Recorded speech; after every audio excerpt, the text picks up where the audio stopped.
Daniel chapter 12, beginning in verse 1. At that time shall arise Michael, the great prince, who has charge of your people.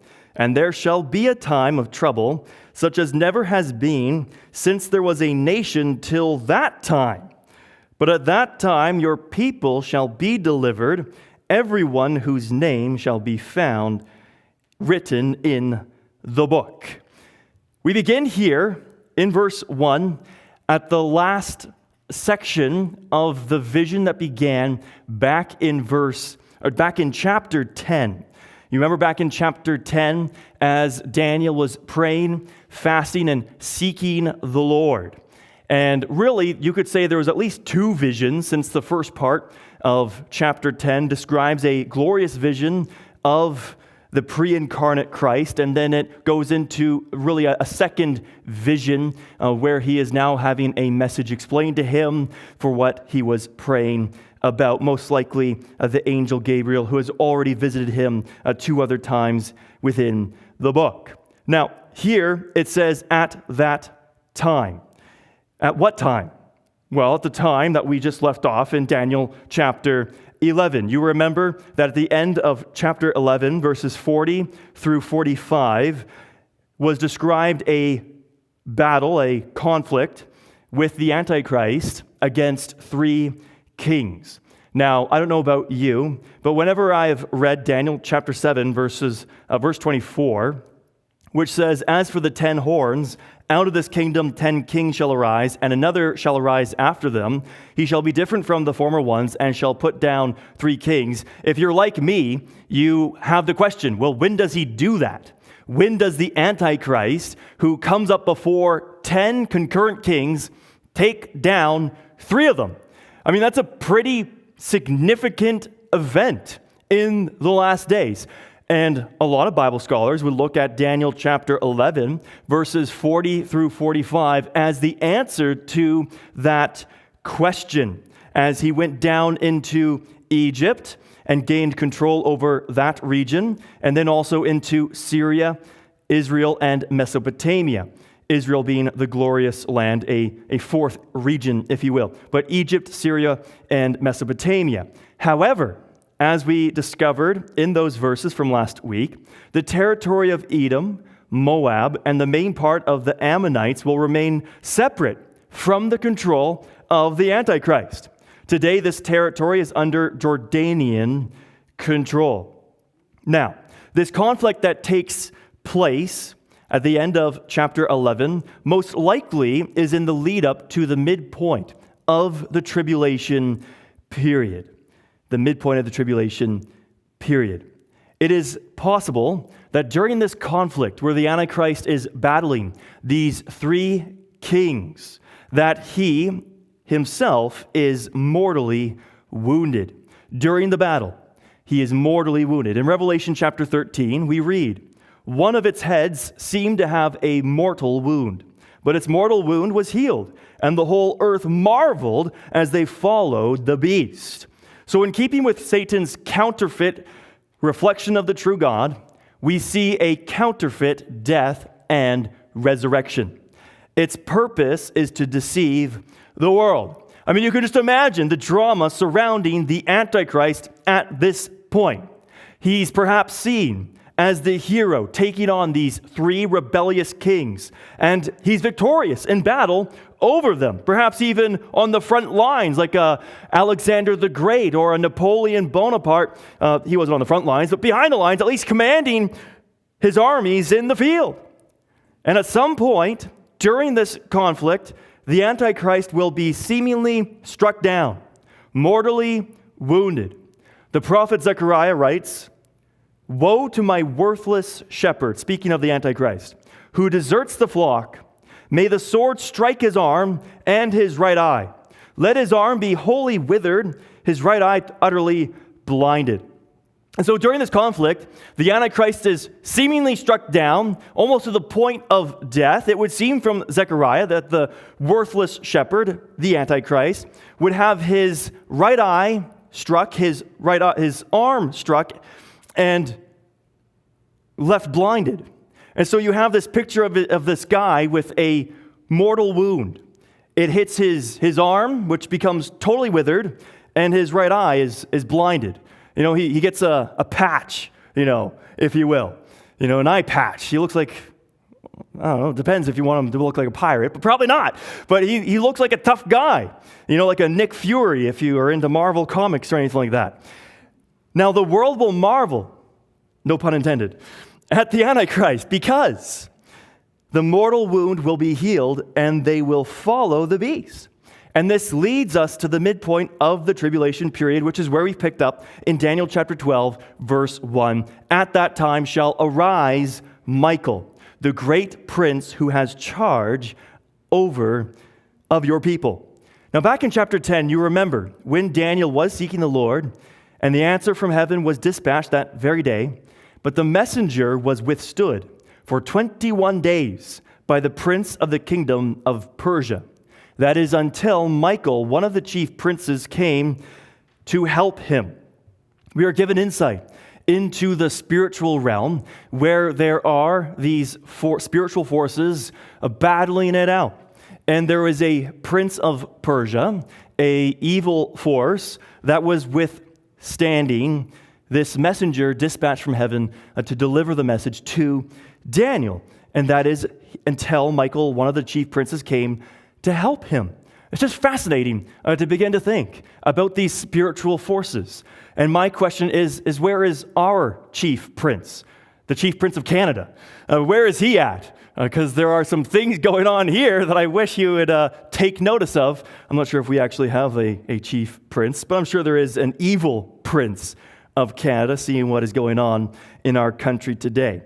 Nonetheless, Michael, who is a chief prince, is a created being, a member of the heavenly host. He is also called a great prince. He is an archangel, the highest ranking of the archangels. There are those who would say there are 7, but that is extra biblical.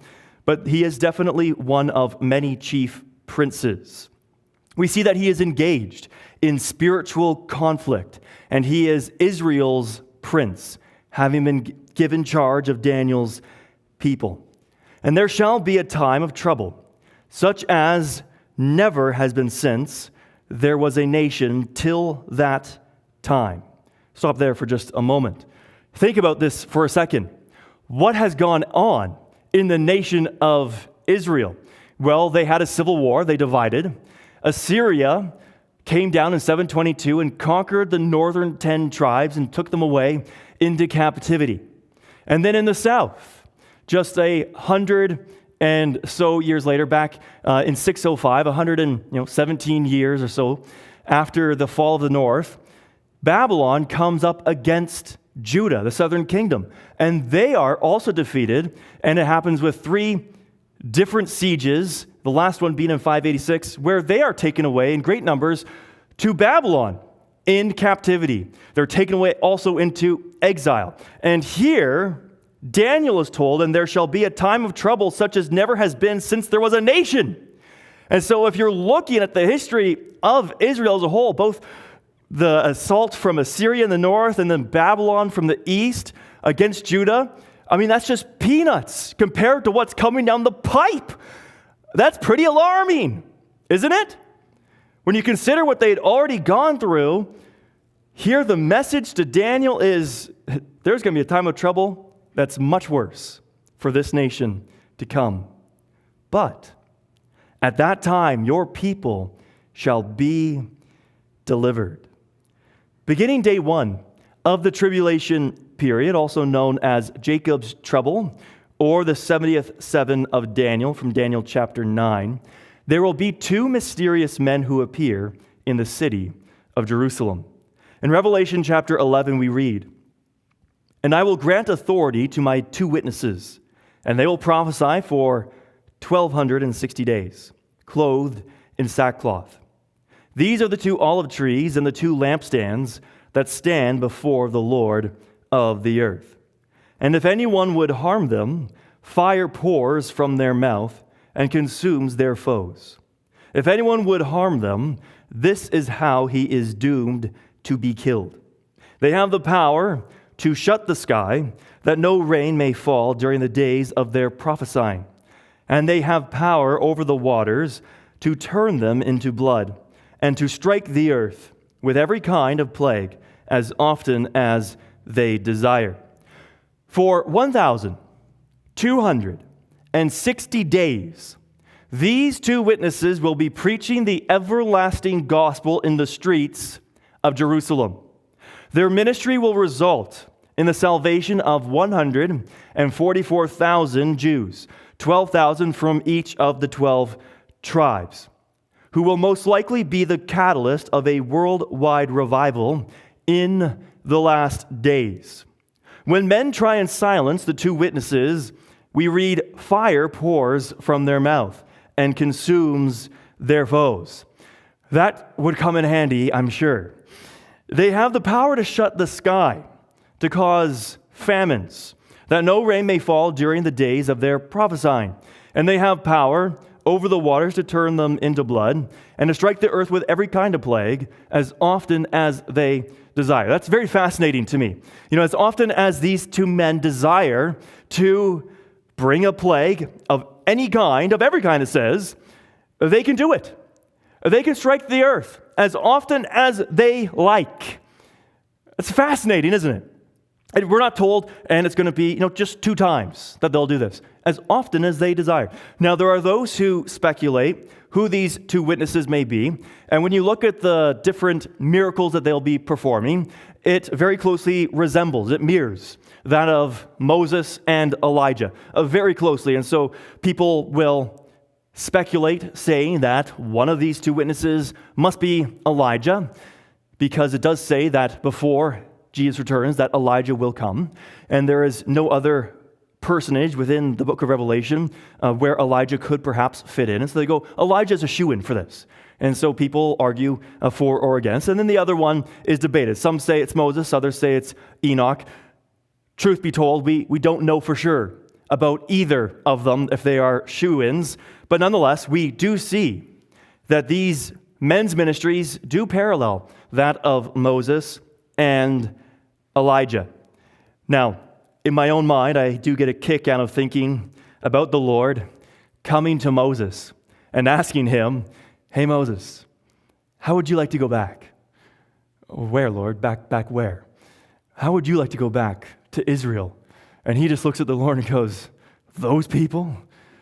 Again? Those stiff-necked, stubborn people that just gave me a run for my messy? Those people, Lord?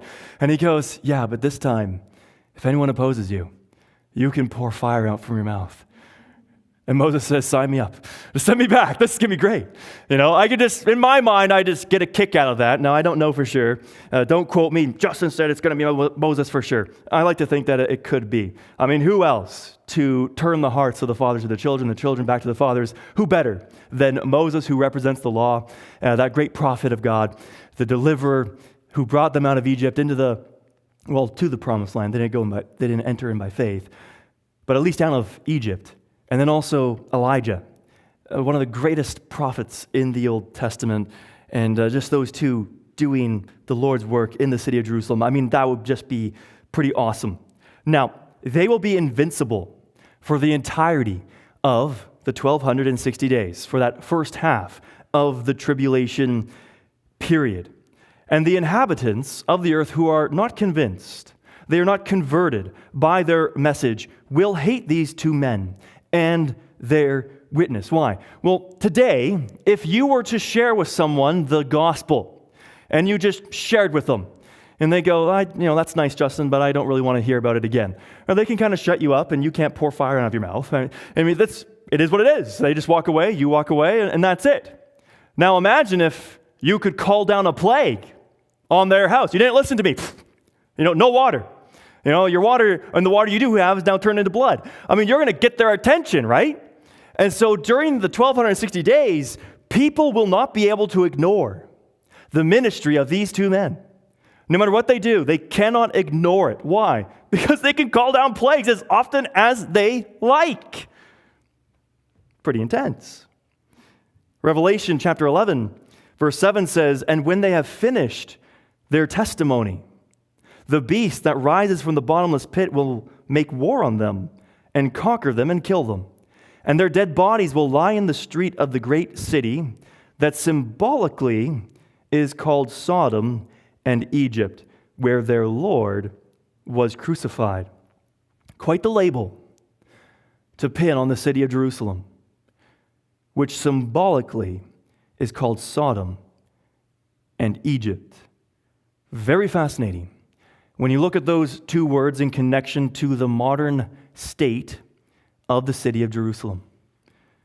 We see that in Jerusalem today, that there is that bondage of sin where they have not embraced their Messiah.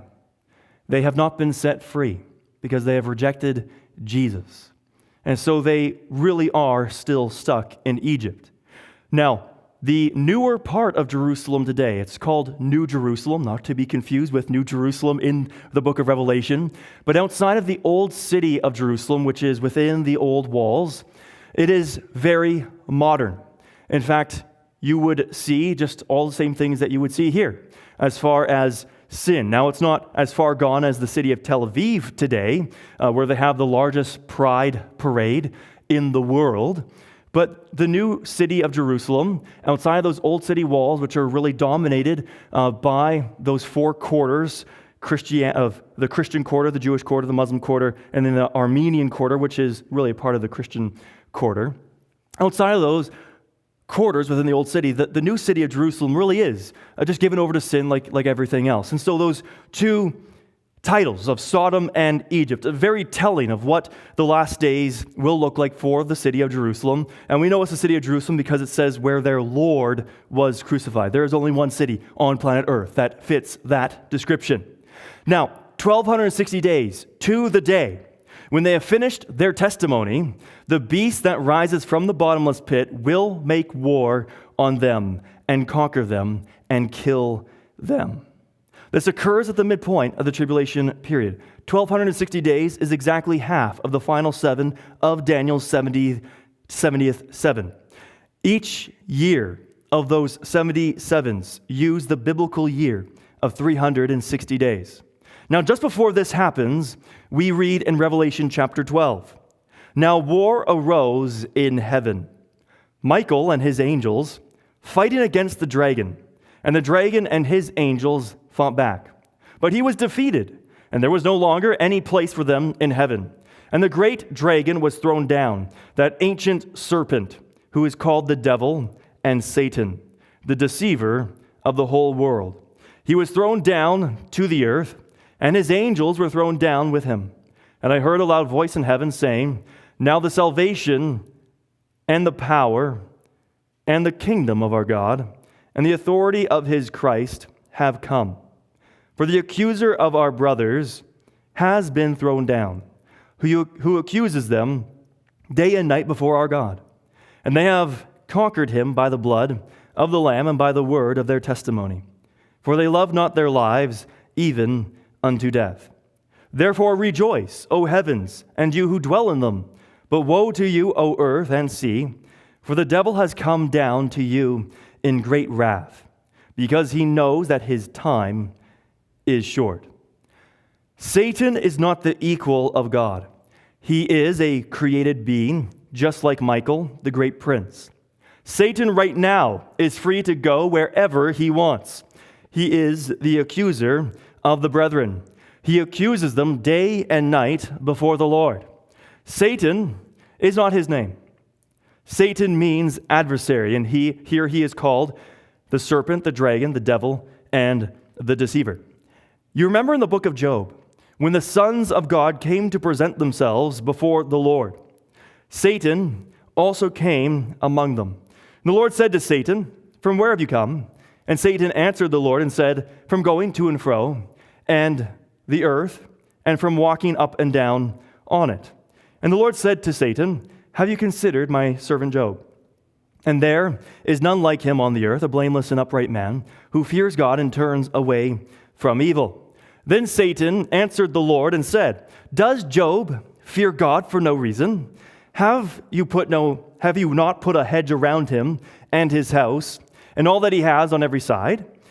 You have blessed the work of his hands, and his possessions have increased in the land.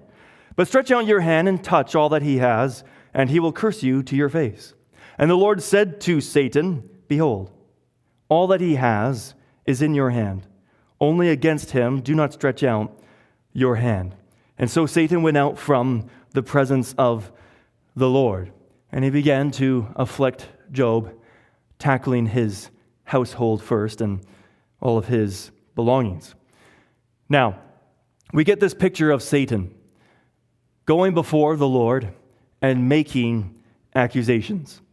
The Lord, in fact, here brags about his servant Job. He asks Satan, have you considered my servant Job?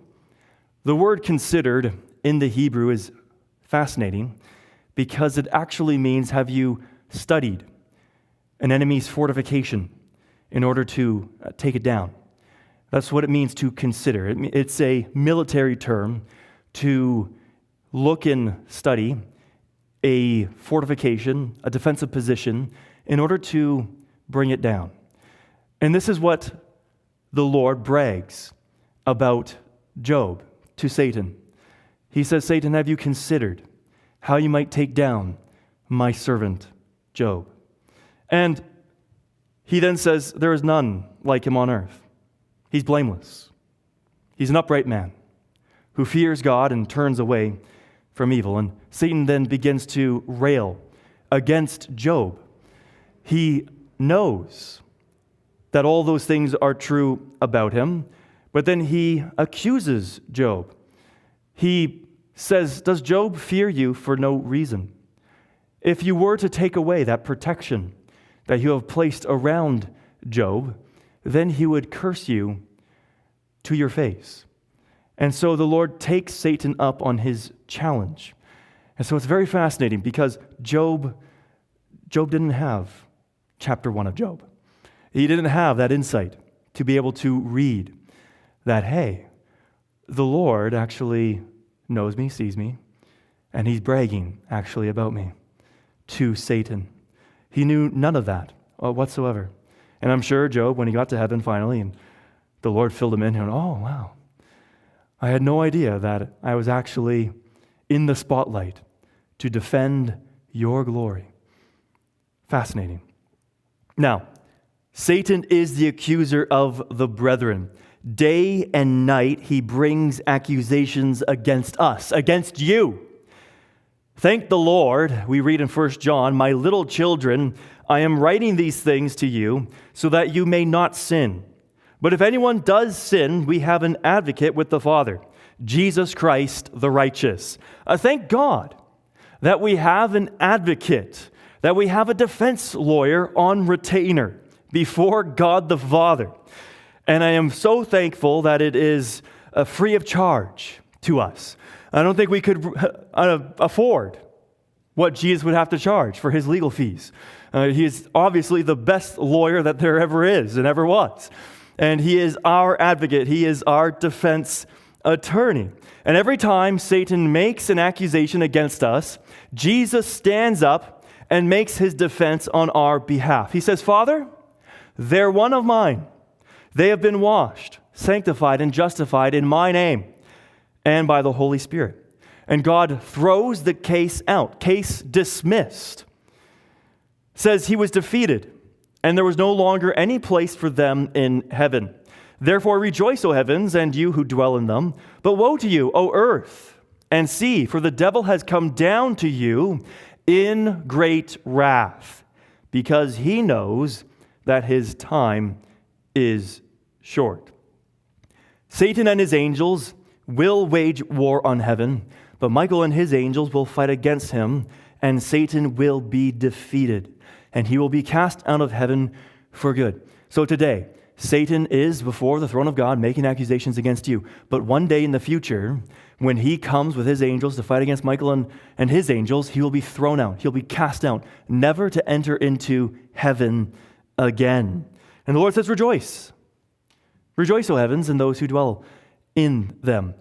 And by that time, when that takes place at the midpoint of the tribulation period, we, the church, will have already been up there for 3.5 years. And I am just praying that when this battle takes place, we will have front row seats to see Michael and his angels take on Satan and his angels. Would that not be one of the greatest things to ever behold? I love sci-fi stuff, and this would be the greatest thing ever to behold, at least in what you guys don't have to see it. I'll watch, and I'll tell you all about it. It's at this time, when Satan is defeated and thrown down to the earth, that he will turn his full attention to the Jewish people and all who call upon the name of the Lord. He will come in great wrath because he knows that his time is short. He knows that the Lord will be punctual, that Jesus Christ will come back in 1,260 days. He knows that. He thinks that he'll be able to defeat him in battle, even though he just lost against Michael. He's still going to try and put up a fight. But he has a plan in those 1,260 days to inflict as much damage as possible on the ones who are the apple of his eye, the Jewish people. In Revelation 12:13 it says, "And when the dragon saw that he had been thrown down to the earth, he pursued the woman who had given birth to the male child." Who is the woman and who is the male child? We have to go back to verse 1 of chapter 12 of Revelation. "And a great sign appeared in heaven, a woman clothed with the sun, with the moon under her feet, and on her head a crown of 12 stars. She was pregnant and was crying out in birth pains and the agony of giving birth. And another sign appeared in heaven, behold, a great red dragon, with 7 heads and 10 horns, and on his heads were 7 diadems. His tail swept down a third of the stars of heaven and cast them to the earth. And the dragon stood before the woman who was about to give birth, so that when she bore her child, he might devour it. She gave birth to a male child, one who is to rule all the nations with a rod of iron. But her child was caught up to God and to his throne. And the woman fled into the wilderness, where she has a place prepared by God, in which she is to be nourished for 1,260 days." Back in the book of Genesis, Abraham had Isaac, Isaac had Jacob, and Jacob had 12 sons. One of these sons was Joseph. He was the firstborn of Jacob's favorite wife, and that should tell you all you need to know that there was trouble in the family. Now in Genesis 37 we read, "Now Joseph had a dream, and when he had told it to his brothers, they hated him even more. He said to them, 'Hear this dream that I have dreamed. Behold, we were binding sheaves in the field, and behold, my sheaf arose and stood upright. And behold, your sheaves gathered around it and bowed down to my sheaf.' His brothers said to him, 'Are you indeed to reign over us? Are you indeed to rule over us?' So they hated him even more for his dreams and for his words. Then he dreamed another dream and told it to his brothers and said, 'Behold, I have dreamed another dream. Behold, the sun, the moon, and 11 stars were bowing down to me.' But when he told it to his father and to his brothers, his father rebuked him and said to him, 'What is this dream that you have dreamed? Shall I and your mother and your brothers indeed come to bow ourselves to the ground before you?' And his brothers were jealous of him, but his father kept the saying in mind." Joseph was your typical younger sibling. He just didn't know how to keep his mouth shut. If his goal was to get beat up, he was doing a bang-up job. We see that his brothers hated him, and as he revealed these dreams to them, they hated him even more, and they were jealous of him. And of course, you guys know what eventually happened to Jacob, happened to Joseph, and what the Lord was able to do through what evil actions they took. Now, Jacob gives us the meaning of Joseph's dream. The sun and moon were Jacob and Rachel, Joseph's mother and father. And the 11 stars, his brothers, Joseph being the 12th star. And so therefore the woman in Revelation chapter 12 is Israel. She was pregnant, and she was crying out in birth pains and the agony of giving birth. What is the purpose? What was the mission of Israel? We read in Romans 9, they are Israelites, and to them belong the adoption, the glory, the covenants, the giving of the law, the worship, and the promises. To them belong the patriarchs, and from their race, according to the flesh, is the Christ, who is God over all, blessed forever. Amen. The mission of Israel was to bring about the Messiah, Jesus Christ. Satan has known God's purpose for Israel, and it's why he has had it out for them from the beginning. If you've ever wondered why there is such a hatred for the Jewish people in the world, it's because the God of this world hates them. The irrational rise of anti-Semitism is evidence for the existence of the devil, who wants to destroy them. In the lead up to the birth of Jesus, what a grueling pregnancy Israel endured. Now, my wife has been pregnant 3 times to term, and each of those pregnancies were much different, one to another, and Gabriel's being, I believe, the hardest one, that being the last one. And there are just different grueling pregnancies that women can have. I've never experienced it for myself, just from the outside, being an observer. Now, Israel, when you think of her in these terms, that she was a woman pregnant to give birth to the male child, to give birth, if you will, to the Messiah. And she is crying out in agony, in birth pain, if you will. What a grueling pregnancy Israel truly did endure. Slavery in Egypt, exile in Babylon, attempted Holocaust by Haman in Persia, the abomination of desolation by Antiochus of the Seleucid Greeks. I mean, those are just some of the highlights that they had to endure to get to the Messiah being born. So then the dragon stood before the woman who was about to give birth, so that when she bore her child, he might devour it. You guys remember that there were wise men who came from the east to the city of Jerusalem. When they arrived, they asked, "Where is he who has been born King of the Jews? For we saw his star when it rose and have come to worship him." When King Herod heard this, he was troubled, and all of Jerusalem with him. You see, King Herod was an insanely jealous man, jealous of anyone who might try and take his throne from him, including his own wife and sons. He famously had his favorite wife put to death, and some of his sons. He had even made arrangements so that when he died, the leading men of the city would be arrested and killed, so that there would be mourning within the city after his death. I mean, he knew that when he died, people wouldn't be mourning. They'd be celebrating. Wow, King Herod's dead. Praise the Lord. And he said, I'm going to make sure that you guys are really crying when I die. We're going to take the leading men, arrest them, put them to death. There will be tears when I die. I mean, this is the guy, King Herod. So when the wise men showed up, it was very troubling, not only to him, but to everyone else. Herod met with all the chief priests and the scribes of the people to inquire where the Christ was to be born. And they told him in Bethlehem of Judea. He then met secretly with the wise men and ascertained from them what time the star had appeared. And he sent them to Bethlehem, saying, "Go and search diligently for the child, and when you have found him, bring me word, that I too may come and worship him." So they went to Bethlehem and found the child. But having been warned in a dream not to return to Jerusalem, they were departed to their own country by another way.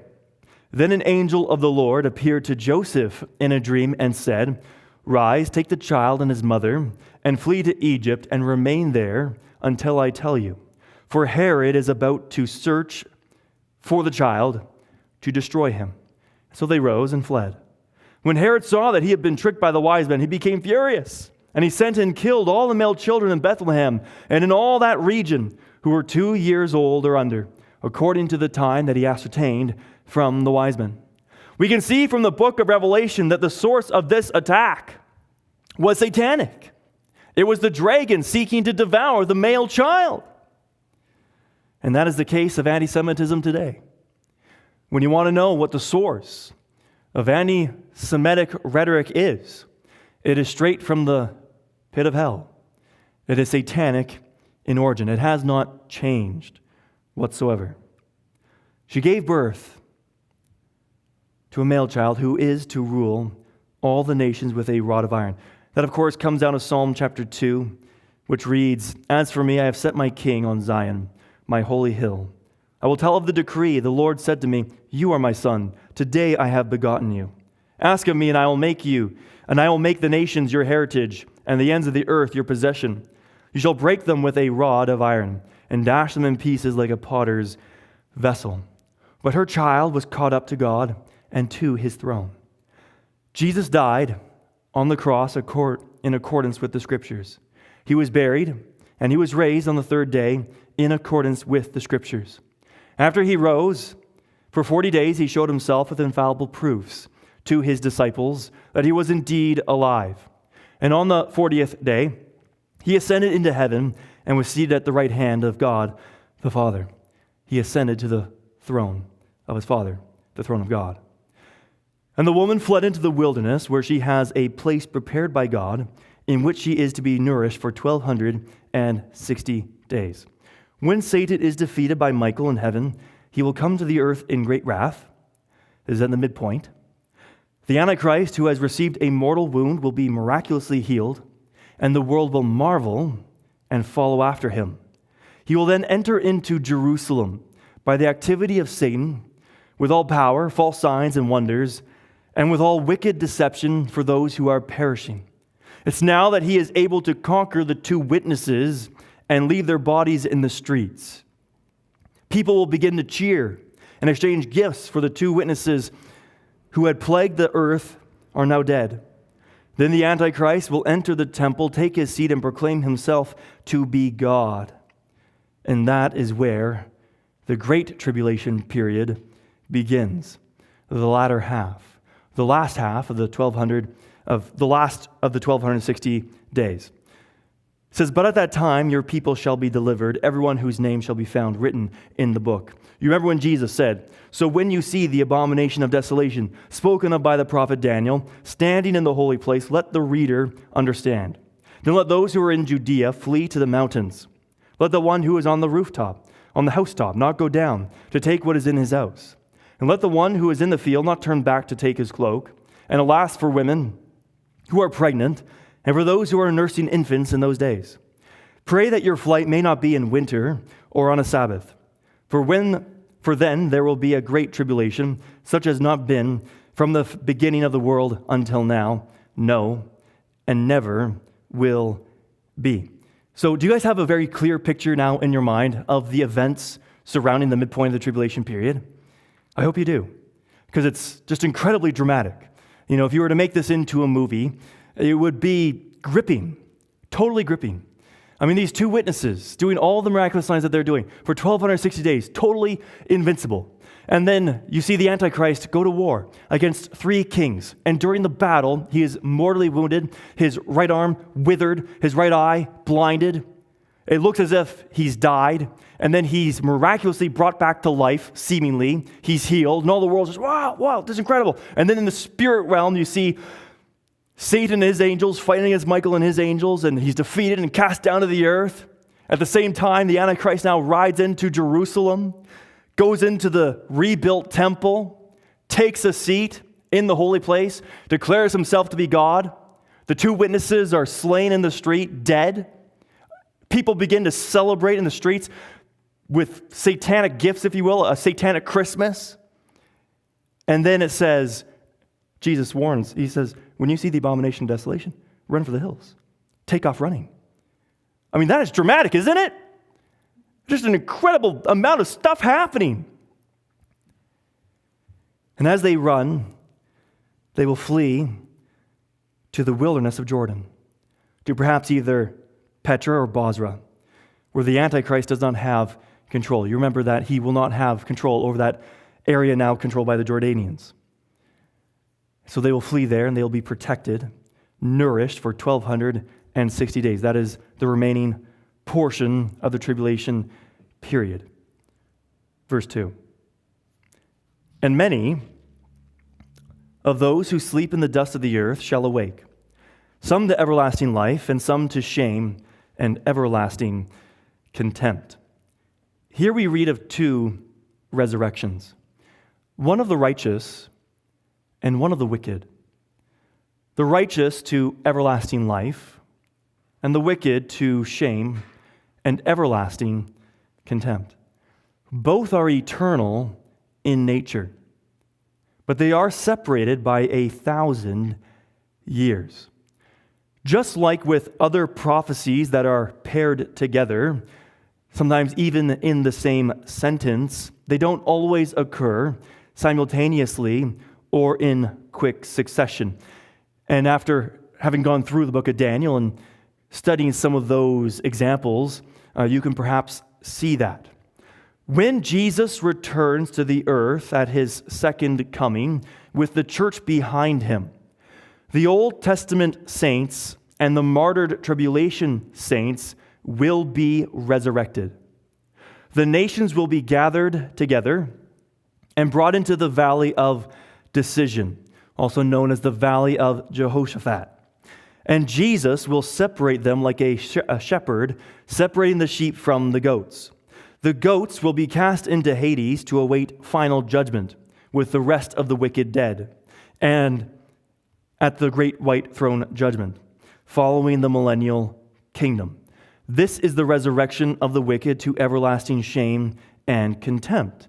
They will be cast into the lake of fire, or hell, or Gehenna, after the great white throne judgment. This is also known as the second death.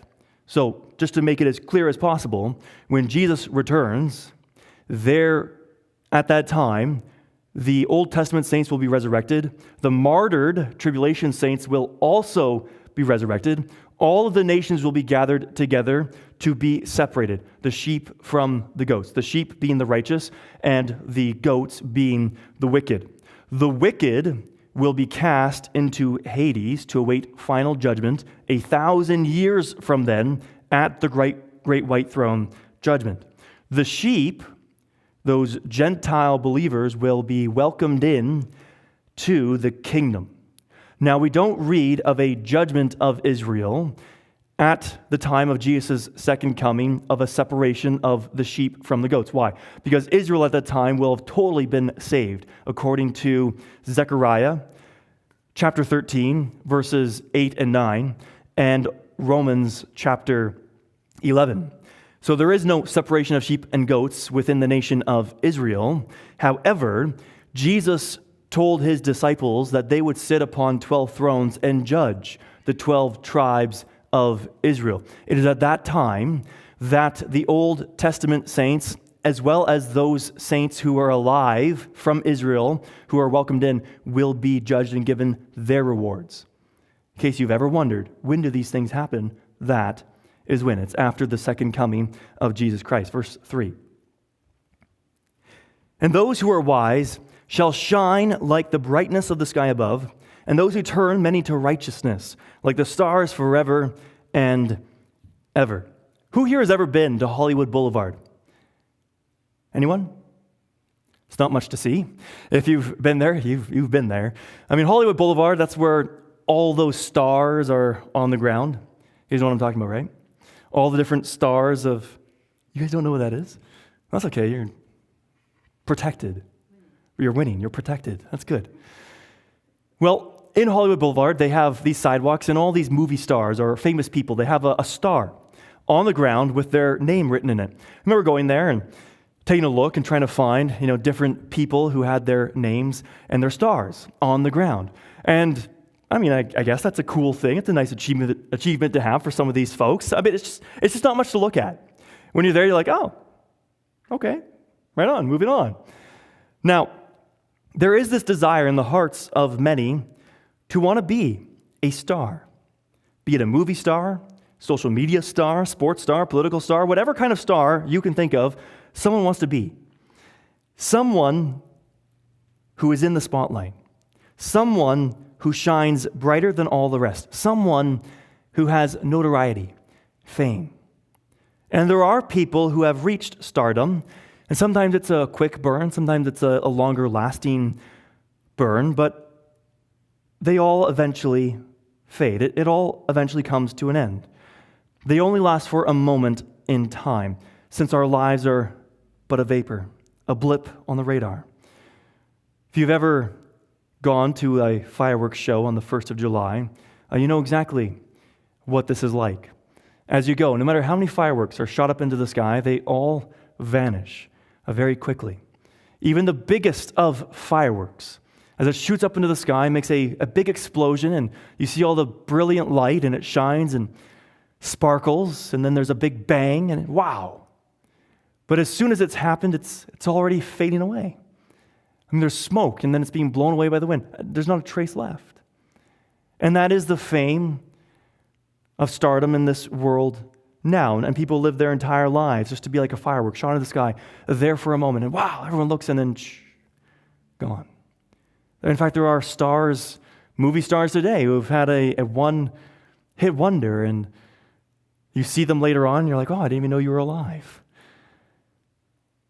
Fleeting.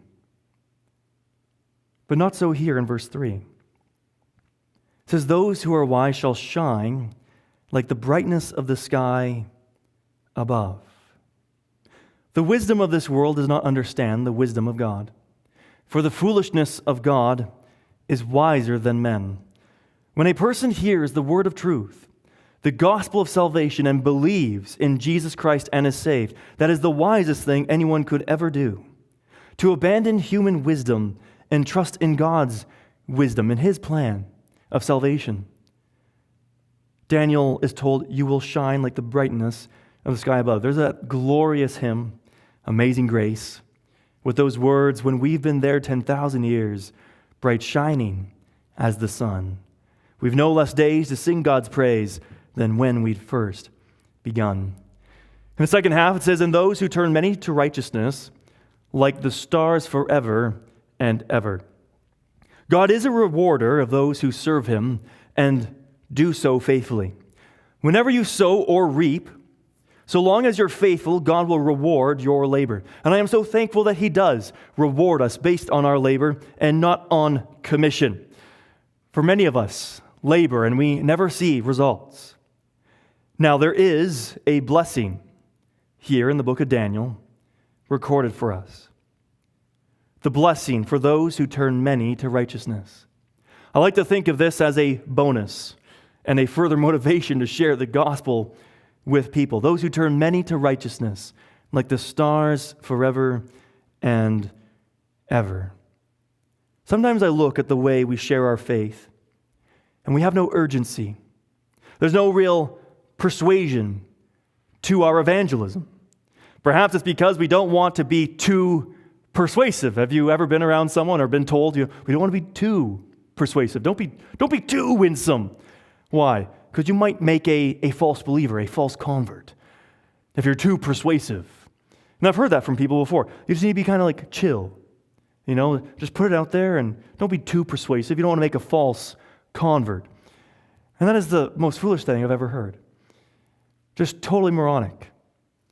Paul the Apostle, we read of time and time again in the book of Acts, went into the synagogue, went into the marketplace, and day after day was trying to persuade people.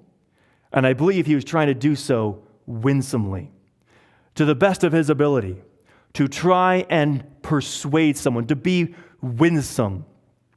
Have you ever been around a salesperson before and they are trying to persuade you?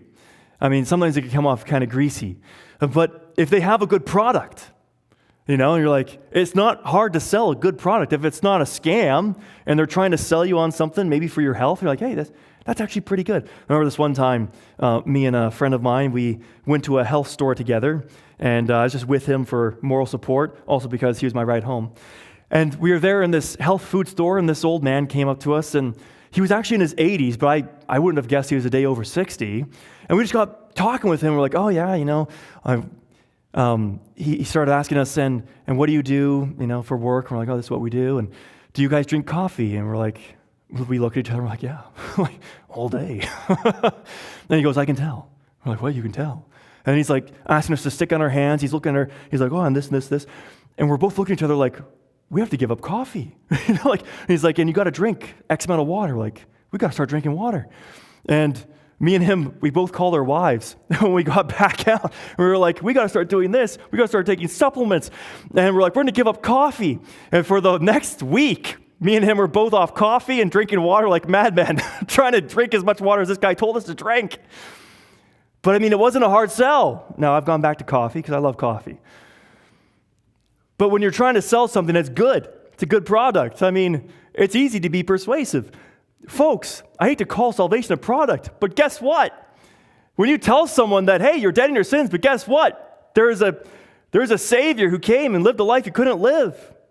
And he died on a cross for your sin, paid your penalty, was buried, and then on the third day was raised to life again. And if you believe in him, if you confess with your mouth that Jesus is Lord and believe in your heart that God raised him from the dead, you will be saved. No strings attached.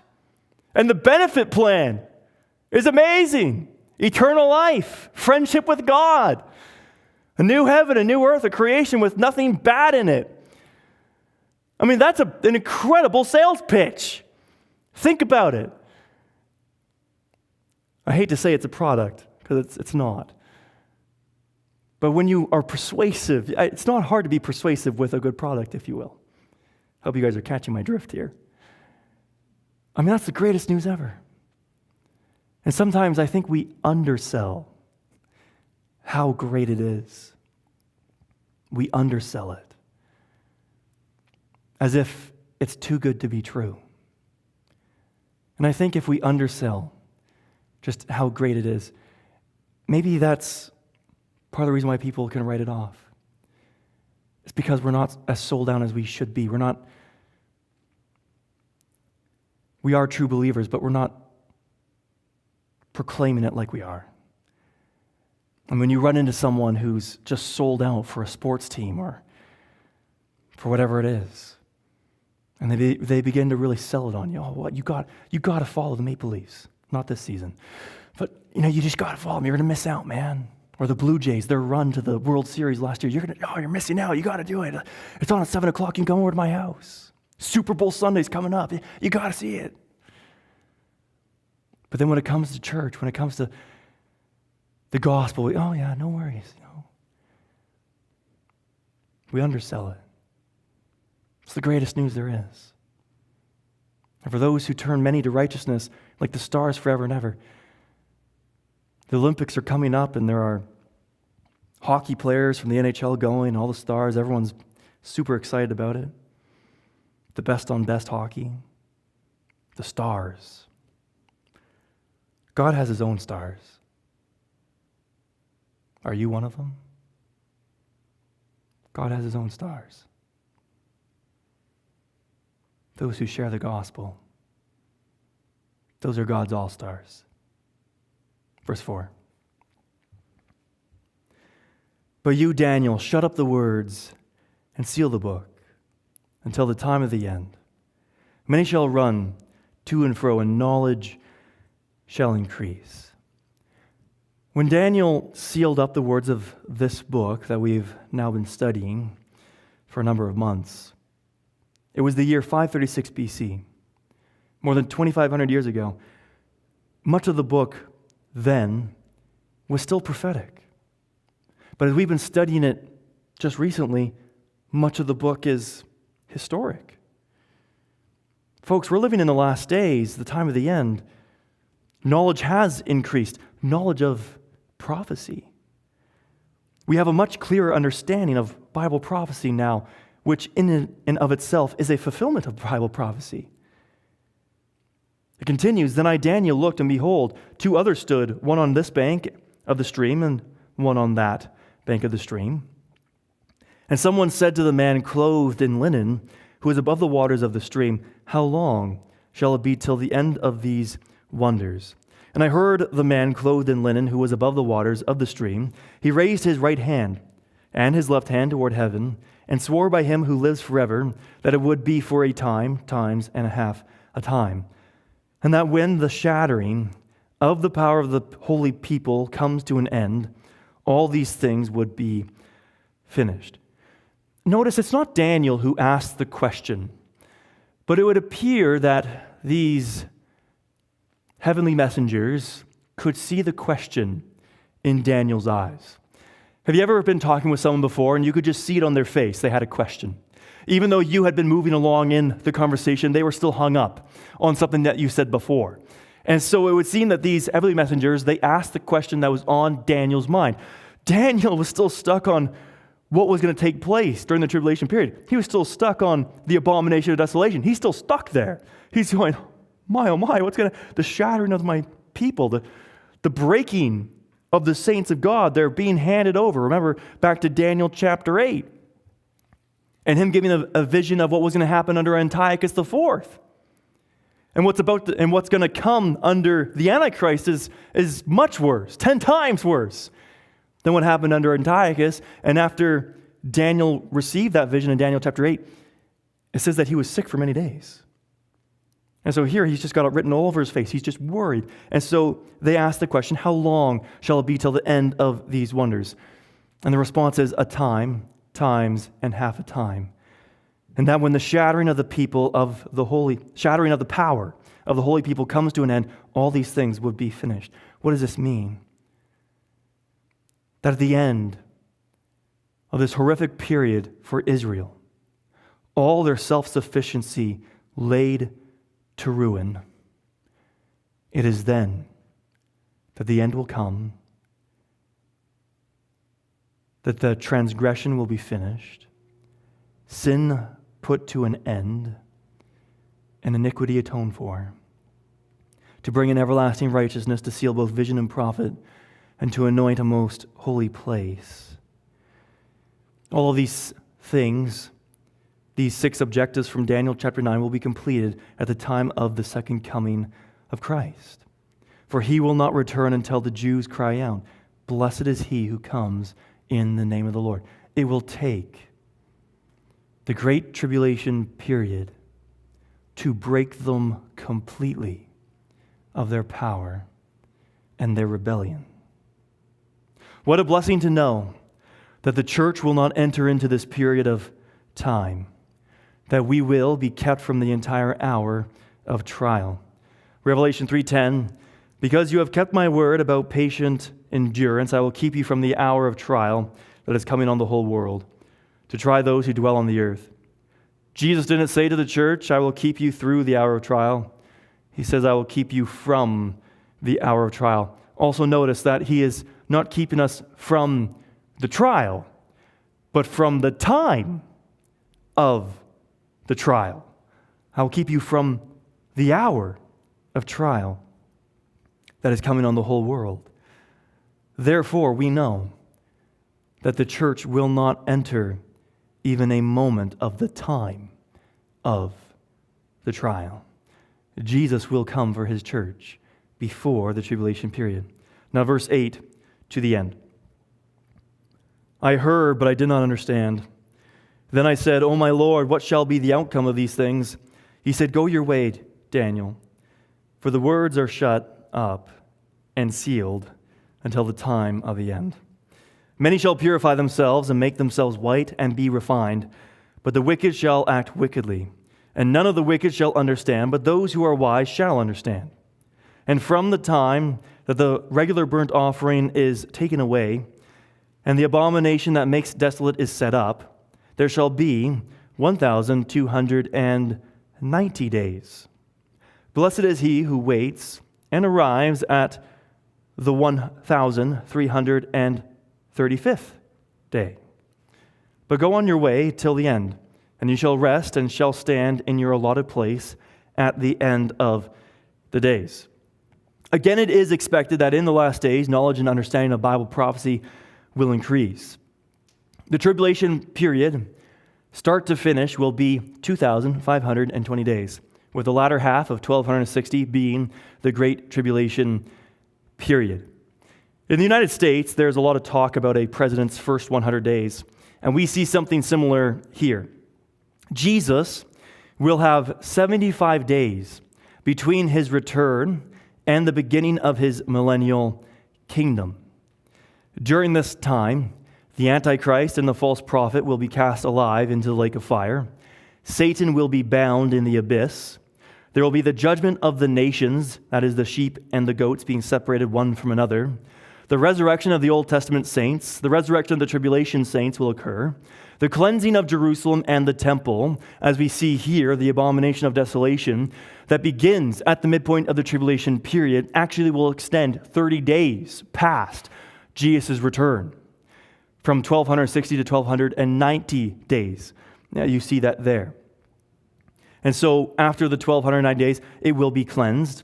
There will be the reorganization of the nations, the installation of Messiah's rule, and the assignments within the administration given out.